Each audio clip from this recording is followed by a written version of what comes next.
Bonjour again. Third video today. I've got an itch, sorry. I thought I'd nail 3 birds with 1 stone on this video. The lamp, well, firstly the lamp.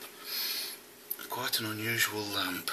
It's a black Bakelite clamshell style. It doesn't close before anybody asks. It's got a few scratches in it. You can't really see them though. Polish it up, quite shiny. I like the way the different sort of angles of it catch the light. I've got it plugged into a dimmer so I can dim it or brighten it up.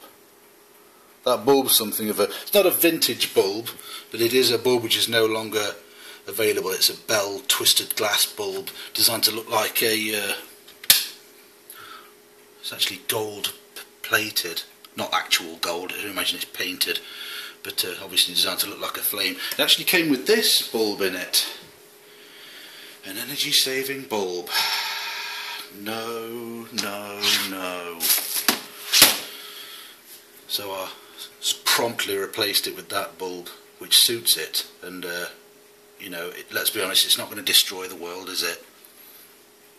I know nothing about the lamp other than the fact that it's obviously cool. It's got no markings on it whatsoever. It has been rewired. You can't really see, it's got a red cable on it with some kind of plastic woven sheath on it.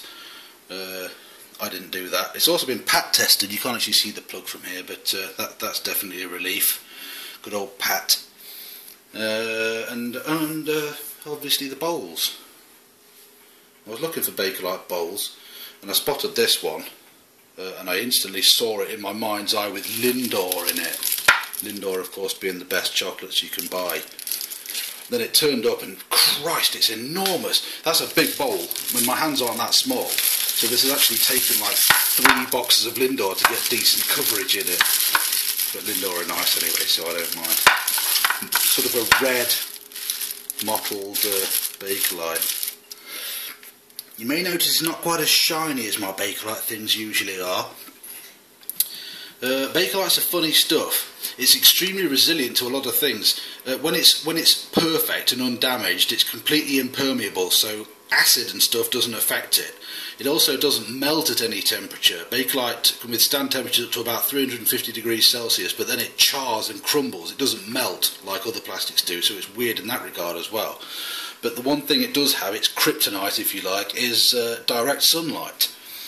Direct sunlight, strong sunlight over an extended period of time can actually erode or damage the surface of Bakelite and make it sort of pitted. You can't really see it with the camera other than the fact that it's not that shiny. But if I was to polish this, then the polish would go into the little holes and it would look terrible. So they're not holes as such, it's just sort of gives it a matte finish because the surface has been sort of damaged by the sunlight. But it's a lovely bowl anyway. This is a ELO or ELO Ware bowl, probably from the 30s. I don't know whether it's an acronym or a name, but ELO Ware, it says underneath it, made in England. I'm not going to tip all these out. You might be able to see. No, that's not going to work.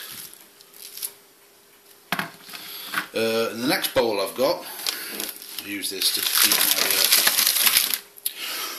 my fruit bars in, which I have in my lunchbox. Bit shinier, sort of an odd pebbly finish on the inside of it. Again, red, mottled. This is G.U.L, I think, G.U.L. That is an acronym. G.U.L, made in England. Nice bowl. No damage. And yeah, I keep my fruit bars in it. So there's my little... Oh, I've also got a cutlery tray. It's getting bad, isn't it, really? When I'm even replacing my cutlery tray with a vintage 20s cutlery tray. I'll show you how bad it's getting, actually. Into my bathroom. My beaker is a World War II Bakelite beaker.